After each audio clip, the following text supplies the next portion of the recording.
नमस्कार मंडळी, कसे आहात आपण? आपण मजेत आहात ना?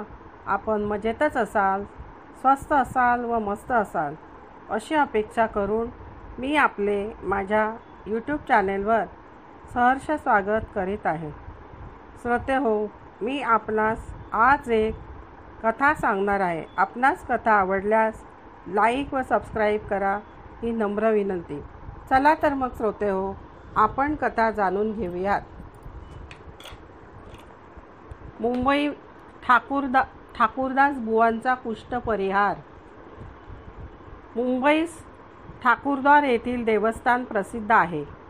या देवाचे उजवे बाजूस छोटेसे देऊळ बांधले असून त्यात स्वामी महाराजांची तसबीर व पादुका स्थापन केल्या आहेत.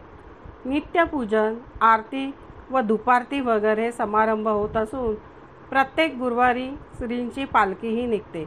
हे स्थान ठाकूरदास बाबांनी स्थापन केले आहे. ठाकूरदास बुवा हे लहानपणापासून दत्तोपासक होते. नरसोबाची वाडी, गाणगापूर वगैरे ठिकाणी जाऊन दत्ताची सेवा करण्याची त्यांना फार हौस असे. हे श्रीकृष्ण बुवा फार उत्तम कीर्तन करीत.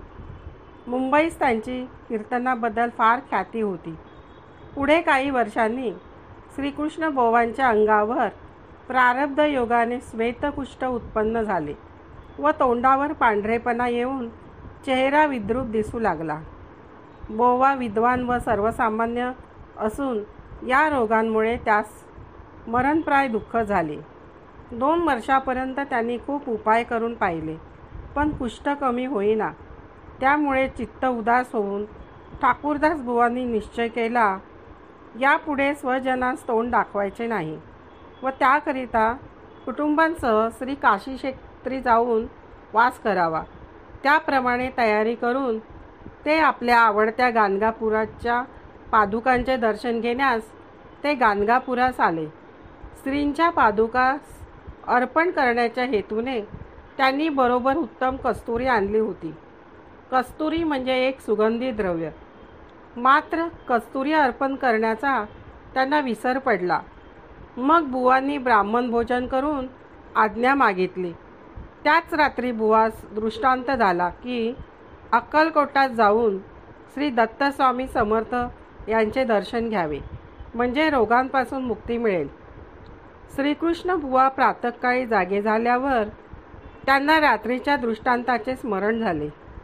स्नान संध्यादी नित्यकर्म व नृसिंह सरस्वतींच्या पादुकांचे दर्शन घेऊन बुवांनी अक्कलकोटचा रस्ता धरला व 3रे दिवशी ते अक्कलकोटास पोचले. महाराज कोठे आहे याचा तपास करिता बाहेरगावची एक वेश्या अक्कलकोटास येऊन राहिली होती. तिचे घरी महाराज बसले असल्याचे कळले. बुवा लगबगीने दर्शनास निघाले व त्यांनी श्री स्वामींचे चरणी मस्तक ठेवून स्वामी दर्शन घेतले.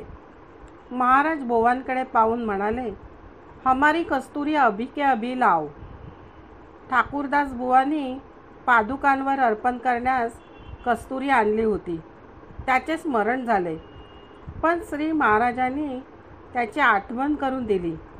त्यावरून बुवांची पक्की खात्री झाली की श्री महाराज हे साक्षात दत्तावतार आहेत. बुवांनी बिराडी जाऊन कस्तुरीची पुडी आणली व श्री स्वामींच्या हाती दिली. महाराजांनी हास्य करून ती कस्तुरी लहान लहान मुलांना वाटली.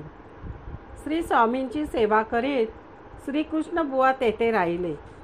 एके दिवशी बुवा दर्शनास आले असता एक जळके लाकूड महाराजांनी बुवांच्या अंगावर फेकले.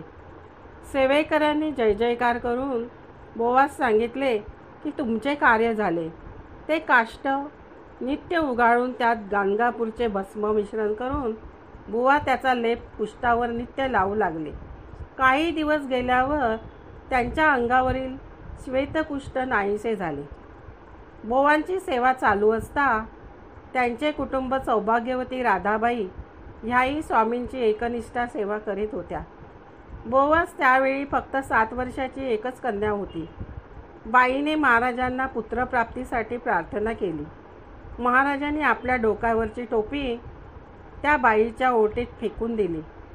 बाईने हा महाप्रसाद समजून स्वामींना साष्टांग नमस्कार घातला.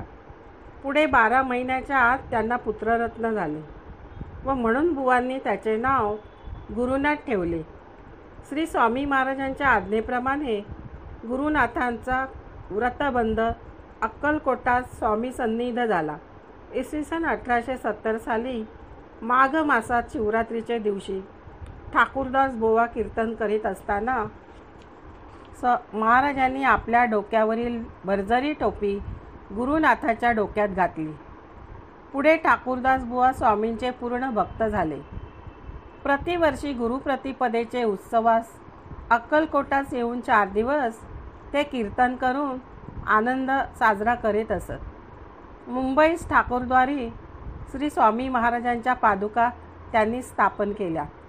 ठाकूरदास बुवा नंतर कैलासवासी झाले. नंतर गुरुनाथ बुवा ठाकूरद्वारी श्री स्वामींचे भजन कीर्तन करीत असत. एके दिवशी बुवांच्या मनात आले की स्वामींपासून आपणास गुरुपदेश मिळावा. असे मनात येताच महाराज फार रागावून म्हणू लागले, हमको काय को सताता, हम पंतोजी पंत नहीं करता, गुरु बाट के बेले, हमें करते नहीं देखे, हम करते नहीं देखे. पुढचे वर्षी श्रीकृष्ण बुवांनी मनात निर्धार केला की मरण आले तरी चालेल, पण श्री स्वामींचा अनुग्रह घेतल्या वाचून राहावयाचे नाही. असा निर्धार बुवांनी मनात केला. बुवा महाराजांसमोर हात जोडून उभे राहिले. तेव्हा महाराज बोलले, निकल जा, जूता मारेंगे. हे शब्द ऐकून बुवांना खूप दुःख झाले. हे शब्द ऐकून बुवांच्या मनात भक्ती विजयातील कबीरांच्या कथेचे स्मरण झाले. काशी क्षेत्री रामानंद म्हणून एक साधू होते. त्यांचा अनुग्रह आपल्याला व्हावा म्हणून कबीर त्यांच्याकडे गेले. मणिकर्णिकेच्या घाटावर रामानंद स्वामी स्नानसंध्या करीत असता कबीर त्यांच्याजवळ जाऊन हात जोडून उभे राहिले.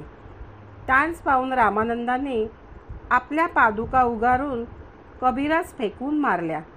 हा अनुग्रहच आहे असे समजून कबीर श्रीरामाची भक्ती करू लागले. ही गोष्ट बुवांच्या मनात येताच महाराज म्हणाले, तेरा कबीर झक मारता है, हम कुछ परवा नहीं रखते.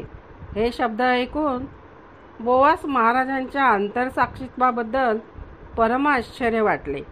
महाराज साक्षात दत्तावतार आहेत असे जाणून त्यांनी अखेरपर्यंत महाराजांचीच भक्ती केली. मुंबईत ठाकूरद्वारी महाराजांचे देऊळ असून स्वामी भक्त गुरुनाथ बुवा श्रींचे पादुकांची सेवा करीत असत. रघुनाथ जी के सन्निध हमको नाचने को जगा रखो अशी आज्ञा महाराजांनी ठाकूरदास बुवांना केली. त्याप्रमाणे रघुनाथाच्या देवळाजवळच श्री समर्थांची पूजा उत्सव उत्तम प्रकारे चालू आहे. श्रोते हो, तुम्हाला माझी कथा कशी वाटली? आवडली का? आवडल्यास लाईक व सबस्क्राईब करा ही नम्र विनंती.